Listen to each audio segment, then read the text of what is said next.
और दो लोग बैठे हैं, इसलिए मेरा हिम्मत को दाद देना, मैं कहां खड़ा हूं, किसके सामने खड़ा हूं और क्या बोलने की इजाजत मांग रहा हूं। 1 महीने से जंतर मंतर पर 3, 4, 5, 6 इंटरनेशनल मेडल लेने वाली बेटियां सड़कों पर पड़ी हैं। दिल्ली को चिंता नहीं है।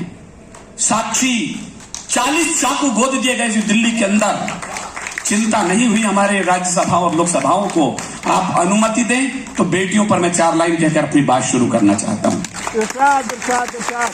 मैं फिर कह रहा हूं, मेरा पहला वाक्य सुन लीजिए, मुझे इस बाइक पर कितनी देर खड़ा होना यह तय कर देगा। कुलाधिपति महोदय, राजस्थान यूनिवर्सिटी का 1 गोल्ड मेडल मेरे हिस्से में आता है। मुझे 100 में से 100 अंक लेने की आदत है। या तो 100% हूटिंग होगी इस ऑडिटोरियम में, या 100% तालियां बजेंगी। मैं शुरू कर रहा हूं। न्याय ही गर तोड़ देगा न्याय के विश्वास को। मैं इन बेटियों के समर्थन में कह रहा हूं, एक भी हाथ नीचे ना हो। लोकसभा और राज्यसभा दोनों प्रतिनिधि यहां बैठे हैं, इन्हें दिल्ली जाकर बोलना पड़े कि यह दिन न आ जाए जो विनीत चौहान बोल करके गया था। मैं बोल रहा हूं, न्याय ही गर तोड़ देगा न्याय के विश्वास को। मुझे आपकी हथेलियों में तालियां नहीं चिंगारियां चाहिए। न्याय ही गर तोड़ दे गर न्याय के विश्वास को। कौन फिर रोके यहां इन भेड़ियों की प्यास को। फिर एक ही चारा बचेगा बेटियों के पास, तो गोलियों से भून देवे खुद यह अय्याश को। गोलियों से भून देवे फिर यहां अय्याश को। गोलियों से भून देवे फिर यहां अय्याश को। मैं इस मिट्टी के प्रणाम में निवेदन करता हूं। शबीना ने बहुत अच्छे श्रृंगार के गीत पढ़े। मैं तो राजस्थान की मिट्टी में जन्म लिया है। मैंने तो लोरियां भी तलवारों की खनखनाहटों में गाई है। मेरा तेवर कुछ अलग हो गया है। 4 लाइन मेरे परिचय के सुन लीजिएगा। अगर पौरुष महकती शाम के अधीन हो जाए। यूनिवर्सिटी के कैंपस में कुलपति सामने बैठे, मेरी भाषा क्या होनी चाहिए, मैं कोशिश कर रहा हूं कि मेरी कॉपी चेक की जाए। वरना वीर रस के नाम पर जो नारे लेकर इस समय मंचों पर हैं, मैं बहुत संकोच के साथ अपनी प्रस्तुति दे रहा हूं।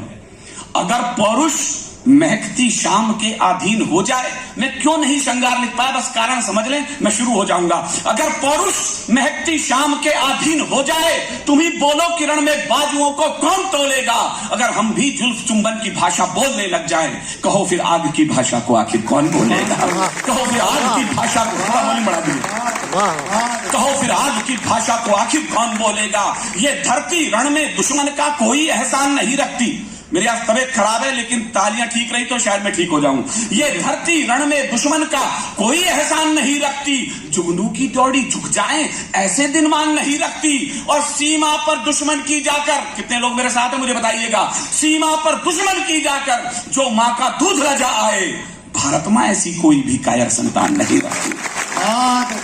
भारत मां ऐसी कोई भी कायर संतान नहीं रखती। हम प्राण हथेली पर लेकर दिल में एहसास लिए बैठे।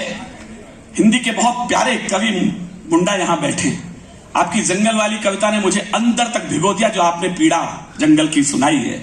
ये लाइन मैं तुम्हें सौंप रहा हूं कि हम प्राण हथेली पर लेकर दिल में एहसास लिए बैठे।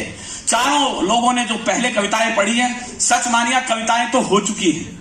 हम तो परफॉर्मर हैं। कवि तो 5 लोग पहले कविता पढ़ चुके हैं। ये मैं घोषित कर रहा हूं यहां से। हम प्राण हथेली पर लेकर दिल में एहसास लिए बैठे। दुश्मन के स्वागत की खातिर कुछ तोहफे खास लिए बैठे। बढ़ चले मृत्यु के परवाने, मेरी लाज रखना इस लाइन में, बढ़ चले मृत्यु के परवाने। जीने की है परवाह किसे, जीवन जीने की खातिर हम मृत्यु की प्यास लिए बैठे। जीवन जीने की खातिर हम मृत्यु की प्यास लिए बैठे। जीवन जीने की खातिर हम मृत्यु की प्यास लिए बैठे। मैं रोमांचित हूं। इस पूरी भीड़ में मुझे एक सिख पगड़ी दिखाई दे गई है।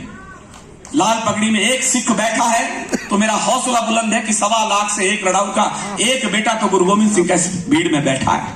मैं एक भी पगड़ी देख लूं तो उसे गुरुद्वारा मान करके प्रणाम कर लेता हूं। माफ कीजिएगा, मैं वो नहीं बोलने वाला हूं जिसकी आप उम्मीद कर रहे होंगे। 100 सालों में हमने चुटकुलों की कौम बना के छोड़ दिया सिखों को।